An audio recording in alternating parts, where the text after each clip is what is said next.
Olá, pesquisadora. Aqui é Augusto Canaciro. Hoje o tema que eu vou falar é sobre a prova para entrar no mestrado ou doutorado. A maioria dos processos seletivos da pós-graduação stricto sensu tem uma prova escrita. É claro que há outras fases do processo seletivo, como a prova de proficiência em língua estrangeira, a prova de títulos, onde eles analisam o seu currículo Lattes, a análise do projeto de pesquisa, que também pode ser chamado de anteprojeto, pré-projeto de pesquisa, projeto de intenções, enfim. Isso varia de cada programa de pós-graduação e linha de pesquisa. Mas aqui eu só vou falar da prova escrita, combinado? Bom, o primeiro ponto que eu recomendo é ler com muita atenção o edital do processo seletivo, porque a maioria vai descrever como serão as provas. Por exemplo, tempo de duração, se tem bibliografia indicada ou não, quais são as regrinhas da prova. Por exemplo, no edital de 2018 para o mestrado ou doutorado em Direito da USP, o edital exigia obrigatoriamente caneta esferográfica transparente com tinta azul.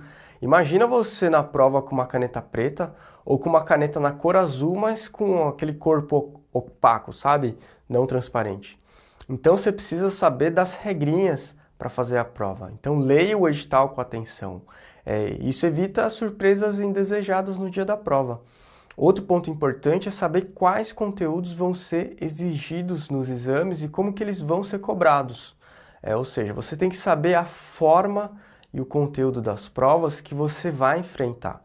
Geralmente a instituição que organiza o processo seletivo, ela apresenta um padrão nas provas. As provas mudam de ano em ano, é claro, mas são um pouco parecidas. Cada banca organizadora tem um estilo de estrutura lógica em seus exames. Por isso você tem que buscar informações sobre a forma das questões da prova. Será que é só uma questão dissertativa bem ampla? Ou será que são duas questões dissertativas bem fechadas que exigem uma resposta bem específica sobre alguma coisa? Será que são questões testes? Enfim, procura saber disso. Outra coisa que você precisa saber são os conteúdos que vão ser cobrados de você. E para isso eu te sugiro que você pesquise no edital do processo seletivo. Outra maneira de saber a forma e o conteúdo da prova é perguntando às pessoas que já fizeram os exames, né, que já passaram por aquele processo seletivo. Caso você não conheça ninguém, como foi o meu caso na época no mestrado, faça uma pesquisa na internet, em fóruns, sites e redes sociais. Se ainda assim você não conseguir essas informações, enfrente o processo seletivo do mesmo jeito. O máximo que pode acontecer é a sua vida continuar a mesma coisa, caso você não seja aprovado, né? Pelo menos no próximo processo seletivo, você vai saber como que é a estrutura da prova sem precisar perguntar para ninguém. Embora você também pode ser aprovado de primeira, e eu torço para que isso aconteça com você. É muito importante você se antecipar e saber como o conteúdo vai ser cobrado nas provas, porque assim você vai estar familiarizado com um determinado estilo de questões. Você vai saber mais ou menos como aquela banca pensa, e isso pode te guiar nos estudos, né? Pois quando você estiver lendo a bibliografia recomendada, você vai saber mais ou menos o que é importante e o que não é. Você vai saber qual que é o conteúdo que merece mais atenção ou quais informações que você tem que revisar com mais frequência. E para saber o conteúdo que vai ser cobrado nas provas, a maioria dos editais, eles recomendam um conteúdo programático ou uma bibliografia. Se isso acontecer, você tem que ter foco de raio laser na bibliografia indicada. Agora, se o edital não apresentar uma bibliografia recomendada para você estudar, eu recomendo que você faça um trabalho de prospecção, investigue a instituição que você pretende ingressar. Eu vou te passar aqui uma técnica ninja, entre aspas, né? Bem efetiva. Então, o que você faz? Você pega a lista dos docentes daquele programa de pós-graduação e procura pelas ementas dos cursos e disciplinas que eles lecionam na graduação. Procura também pelas publicações, artigos, livros, capítulos desses professores, porque assim você vai ter uma noção das perspectivas teóricas, raízes epistemológicas, quais autores eles têm preferência. Você pode ter acesso à ementa dos cursos desses professores pela internet, ou até mesmo na instituição, procurando pela Xerox.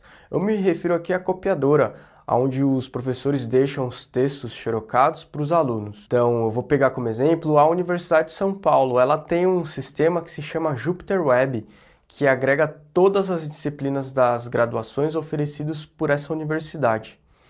Outro exemplo é a Unicamp, que você pode encontrar informações de todas as disciplinas oferecidas nos cursos dessas universidades num sistema chamado DAC. Eu não sei exatamente qual instituição que você pretende ingressar, mas isso não importa, porque com essa técnica, prospectando informações da universidade que você pretende entrar, você vai saber quais são as perspectivas teóricas e epistemológicas que predominam nas salas da graduação e talvez até das salas das pós-graduações dessas instituições. Então você tem que se lembrar que você só vai usar essa técnica ninja se o edital não apresentar uma bibliografia recomendada para as provas. Mas se o edital indicar uma bibliografia, você tem que ter foco de raio laser nos textos e nas obras indicadas. Bom, para finalizar, eu vou repetir que é muito importante você se familiarizar com o estilo da prova da banca organizadora. Isso vai te dar tranquilidade e confiança, sabe, naqueles momentos em que a maioria das pessoas estão puxando os cabelos com ansiedade ou desesperadas. Então, usando essas informações que você pesquisou, que você prospectou, você pode pegar uma das provas passadas ou até mesmo criar uma prova no padrão das provas passadas e simular na sua casa o dia do exame. Então, para isso, você avisa as pessoas que moram com você que você não quer ser incomodado até tal hora. Aí você cronometra o tempo de duração da prova. Isso é bom porque você não treina apenas o intelecto, né? Mas a sua capacidade psicológica de se lidar com a tensão e ansiedade existentes no processo seletivo. Espero que essas dicas tenham te ajudado. Bons estudos e sucesso!